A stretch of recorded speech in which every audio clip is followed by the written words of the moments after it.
India China ബന്ധം സംബന്ധിച്ച സുപ്രധാനമായ ഒരു വിവരം വരികയാണ്. കാരണം രണ്ട് രാജ്യങ്ങൾ തമ്മിൽ അതിർത്തി സംഘർഷങ്ങൾ ഉണ്ടായിട്ടുണ്ട്. ഇന്ത്യയുടെ കൈവശമുള്ള പല മേഖലകളിലും ചൈന അനധികൃതമായിട്ടുള്ള അവകാശവാദങ്ങൾ ഉന്നയിക്കാറുണ്ട്. അതിർത്തി സംഘർഷങ്ങൾ നമുക്കറിയാമല്ലോ, അത് സംഭവിച്ചിട്ട് അധികം നാൾ പോലും ആയിട്ടുള്ള നമ്മുടെ ഗാൽവാനിൽ ഇന്ത്യൻ സൈന്യവും ചൈനീസ് സൈന്യവും പരസ്പരം ഏറ്റുമുട്ടി രണ്ട് ഭാഗത്തും വലിയ ആൾനാശമൊക്കെ ഉണ്ടായി. അപ്പോൾ ഇതിനുശേഷം രണ്ട് ഭാഗത്തു നിന്നും സൈനിക തലത്തിലും നയതന്ത്ര തലത്തിലും വലിയ ചർച്ചകളൊക്കെ നടത്തി ആ പ്രശ്നം പരിഹരിക്കപ്പെട്ടു. ഇപ്പോൾ രണ്ട് കൂട്ടരും അതിർത്തിയിൽ പരസ്പര ധാരണയോടെ സഹകരണത്തോടെ മുന്നോട്ട് പോകുന്നു എന്നുള്ളതാണ് വിവരം. കൂടാതെ ഇന്ത്യ അമേരിക്ക ബന്ധം വഷളായ സാഹചര്യത്തിൽ ഇന്ത്യ ചൈന റഷ്യ സഖ്യം എന്ന നിലയിൽ പുതിയൊരു ശക്തി രൂപം കൊള്ളുന്നു. പാകിസ്ഥാനിൽ അമേരിക്ക വലിയ സ്വാധീനം ചെലുത്തുന്നു.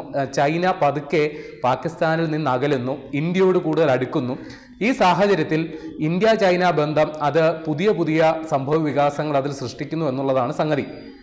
ഇപ്പോൾ ഒടുവിൽ വന്ന വിവരം, ഇന്ത്യ ചൈനയിൽ നിന്നുള്ള ബിസിനസ് സംരംഭങ്ങളുടെ അത്തരം ആൾക്കാരുടെ അല്ലെങ്കിൽ അതുമായി ബന്ധപ്പെട്ട് പ്രവർത്തിക്കുന്നവരുടെ വിസ പ്രോസസ്സിംഗ് ഇന്ത്യയിലേക്ക് വരുന്നതിന് വേണ്ടിയിട്ട് അവർക്ക് മുൻകാലങ്ങളിൽ ഏർപ്പെടുത്തിയിരുന്ന നിയന്ത്രണങ്ങളിൽ വലിയ ഇളവ് പ്രഖ്യാപിച്ചിരിക്കുകയാണ് ഇന്ത്യ.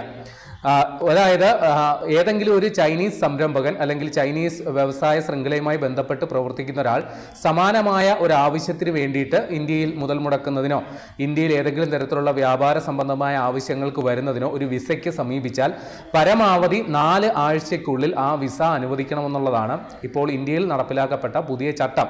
ഇപ്പോൾ നേരത്തെ ഒരു ചൈനീസ് പൗരൻ ഇന്ത്യയിൽ ഒരു വിസയ്ക്ക് അപേക്ഷിക്കുകയാണെങ്കിൽ ഭരണതലത്തിൽ ഉള്ള പരിശോധനകൾ അല്ലെങ്കിൽ ഉന്നത ഉദ്യോഗസ്ഥർ നേരിട്ടെത്തിയാണ് അക്കാര്യത്തിൽ ആ പേപ്പർ വർക്കുകളൊക്കെ നിയന്ത്രിക്കുന്നതും പരിശോധിക്കുകയൊക്കെ ചെയ്യുക. വെറ്റിംഗ് എന്നാണത് പറയുക. അപ്പോൾ അതിൽ വലിയ ഇടപെടൽ നടത്തി അതിൻ്റെയൊക്കെ സമയദൈർഘ്യം വലിയ രീതിയിൽ കുറച്ചു.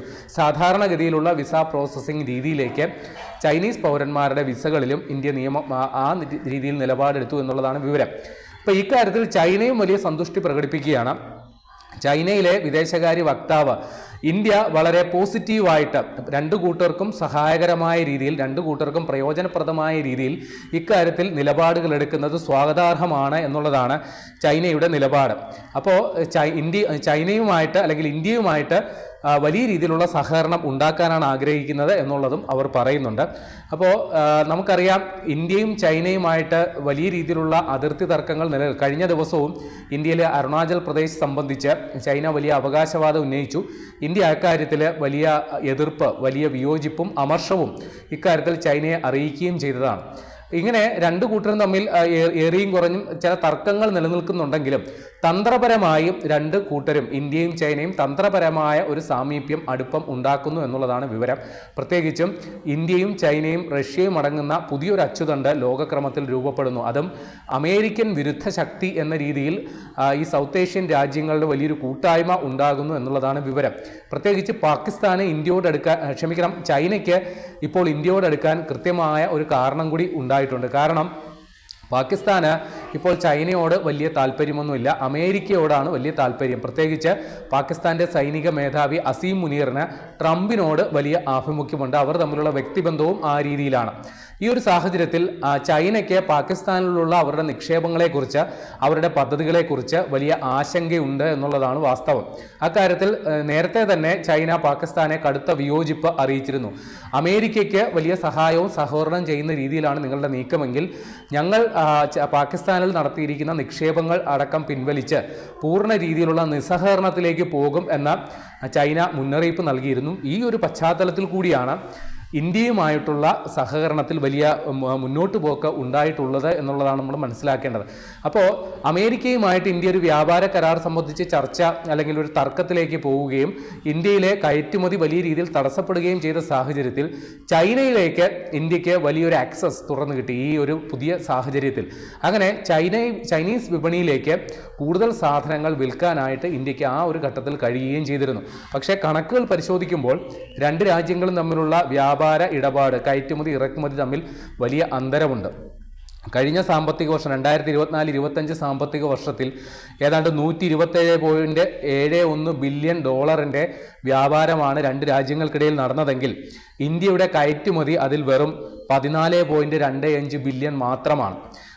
എന്നാൽ നമ്മൾ ചൈനയിൽ നിന്ന് ഇറക്കുമതി ചെയ്യുന്നത് ഏതാണ്ട് 113.46 ബില്യൺ ഡോളറിൻ്റെ ഇറക്കുമതി നടത്തുന്നുണ്ട്. അപ്പോൾ ഇതിൻ്റെ അന്തരം എന്ന് പറയുന്നത് 99 ഏതാണ്ട് 100 കോടി രൂപയ്ക്ക് 100 ബില്യൺ ഡോളറിനടുത്തുള്ള അന്തരം. അതായത് ഇന്ത്യ അത്രയും സാധനങ്ങൾ ചൈനയിൽ നിന്ന് വ്യാപകമായി ഇങ്ങോട്ട് ഇറക്കുമതി ചെയ്തുകൊണ്ടിരിക്കുന്നു. അതിൽ പ്രധാനമായിട്ടും ഇലക്ട്രോണിക്സ് ഉൽപ്പന്നങ്ങളും മെഷീനറി, അതേപോലെ ഒപ്റ്റിക്കൽ ഫൈബർ കേബിൾ, ഫോട്ടോഗ്രാഫി സംബന്ധമായ സംഗതികൾ, പിന്നെ ചില മരുന്നുകൾ, പിന്നെ ചില മൊബൈൽ ഫോണുകൾ അടക്കമുള്ള ചില പുതിയ നൂതനമായ ഇലക്ട്രോണിക് സംവിധാനങ്ങൾ, ഇതൊക്കെയാണ് ചൈനയിൽ നിന്ന് വ്യാപകമായി ഇന്ത്യ ഇറക്കുമതി ചെയ്തുകൊണ്ടിരിക്കുന്നത്. അപ്പോൾ ഇന്ത്യയിലെ കാർഷിക ഉൽപ്പന്നങ്ങൾ അതിൻ്റെ വലിയൊരു വിപണിയാണ് ചൈന. അപ്പോൾ ഈ ഇന്ത്യ അമേരിക്ക ഒരു വ്യാപാര തർക്കത്തിലേക്ക് വന്നപ്പോൾ ഇന്ത്യയിലെ കാർഷിക ഉൽപ്പന്നങ്ങൾ വലിയ തോതിൽ ചൈനയിലേക്ക് കയറ്റി അയക്കാനായിട്ടുള്ള നടപടികളിലേക്ക് ചർച്ചകൾ നടന്നിരുന്നു. പക്ഷേ ചില പ്രായോഗിക ബുദ്ധിമുട്ടുകൾ ഇതുമായി ബന്ധപ്പെട്ടുണ്ട്. കാര്യം ഇന്ത്യയിലെ പല ഉൽപ്പന്നങ്ങളും ചൈനയിലും ആഭ്യന്തരമായി ഉൽപ്പാദിപ്പിക്കപ്പെടുന്നതാണ്. അപ്പോൾ ഈ ഒരു പ്രശ്നം നേരത്തെ നമ്മൾ ഈ ആസിയാൻ കരാറുമായി ബന്ധപ്പെട്ട് ഇന്ത്യയും ഇത് അനുഭവിച്ചതാണ്. ഇന്ത്യയിൽ ഉള്ള പല ഉൽപ്പന്നങ്ങളും കുറഞ്ഞ വിലയിൽ, എന്നാൽ കുറഞ്ഞ ഗുണനിലവാരം, അങ്ങനെ തന്നെ പറഞ്ഞതിൽ തെറ്റൊന്നുമില്ല, ചില കാർഷിക ഉൽപ്പന്നങ്ങളൊക്കെ നമ്മുടെ അയൽ രാജ്യങ്ങളിൽ നിന്നൊക്കെ ഇങ്ങോട്ടേക്ക് ഇറക്കുമതി ചെയ്തു. അപ്പോൾ ഇവിടുത്തെ പല ഉൽപ്പന്നങ്ങൾക്കും വിപണി നഷ്ടമാവുകയും മറ്റുമൊക്കെ ചെയ്തിരുന്നു. നമ്മുടെ കർഷകർക്ക് വലിയ അമർഷമൊക്കെ ഉണ്ടായിരുന്നു. അപ്പോൾ ഇതേ അവസ്ഥ തന്നെ ഇന്ത്യൻ കാർഷിക ഉൽപ്പന്നങ്ങൾ ചൈനയിലോട്ട് കൈമാറുമ്പോൾ അവിടുത്തെ ആഭ്യന്തരമായ ചില പ്രശ്നങ്ങളൊക്കെ ഉണ്ട്. പക്ഷേ ചൈനയെ നമുക്ക് അതിജീവിക്കണമെങ്കിൽ, അല്ലെങ്കിൽ ചൈനയെ മറികടക്കണമെങ്കിൽ അവരുടെ ഉൽപ്പന്നങ്ങൾക്ക് ബദലായിട്ടുള്ള ഉൽപ്പന്നങ്ങൾ നമുക്ക് സൃഷ്ടിക്കുക അല്ലാണ്ട് വേറെ നിവൃത്തിയില്ല. പ്രത്യേകിച്ചും പറഞ്ഞാൽ ഇലക്ട്രോണിക്സ് ഉൽപ്പന്നങ്ങൾ. ഇപ്പോൾ ആപ്പിൾ എന്ന് പറയുന്ന വലിയ ഐഫോൺ നിർമ്മാതാക്കൾ അവർ ചൈനയിൽ നിന്ന് ഇന്ത്യയിലേക്ക് കൂടുമാറുന്നുണ്ട്. സമാനമായി ചൈനയിൽ ഇതേപോലെ സ്ഥാപിച്ച വ്യവസായ ശൃംഖലകൾ പടുത്തുയർത്തിയിട്ടുള്ള പല ഇലക്ട്രിക്കൽ സംരംഭങ്ങളെയും അവരെ ഇന്ത്യയിലേക്ക് ക്ഷണിച്ചുകൊണ്ട് ഇന്ത്യ ചില നിലപാടുകളൊക്കെ എടുത്തിരുന്നു. അതിലും വലിയ പുരോഗതി മുമ്പോട്ട് പോകുന്നുണ്ട്.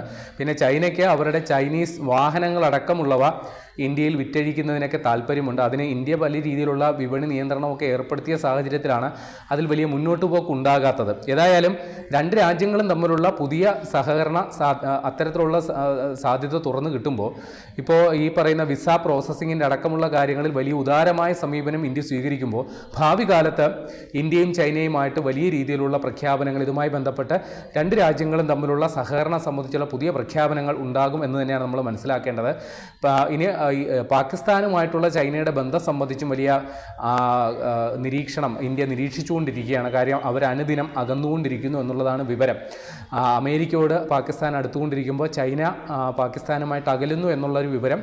ആ സമയത്ത് ചൈന ഇന്ത്യയുമായിട്ട് കൂടുതൽ സഹകരണങ്ങൾക്ക് തയ്യാറാകുന്നു എന്നുള്ളതും ഇന്ത്യ അതിനോട് അനുകൂലമായി തന്നെ അവർക്ക് കൂടി കുറച്ചുകൂടി സ്വീകാര്യമായ നടപടികൾ സ്വീകരിച്ച് കുറേ കൂടി നിക്ഷേപമോ അല്ലെങ്കിൽ ഇവിടെ കുറേ സംരംഭങ്ങൾ ചൈനീസ് സംരംഭകർക്ക് ഇന്ത്യയിൽ വ്യവസായ ശൃംഖലകൾ സ്ഥാപിക്കാനായിട്ടുള്ള പുതിയ പുതിയ വേദികൾ ഒരുക്കി കൊടുത്തുകൊണ്ട് രണ്ട് രാജ്യങ്ങൾ തമ്മിലുള്ള ബന്ധം മെച്ചപ്പെടുത്താൻ തന്നെയാണ് ഇന്ത്യയും പദ്ധതികൾ ഒരുക്കുന്നത്.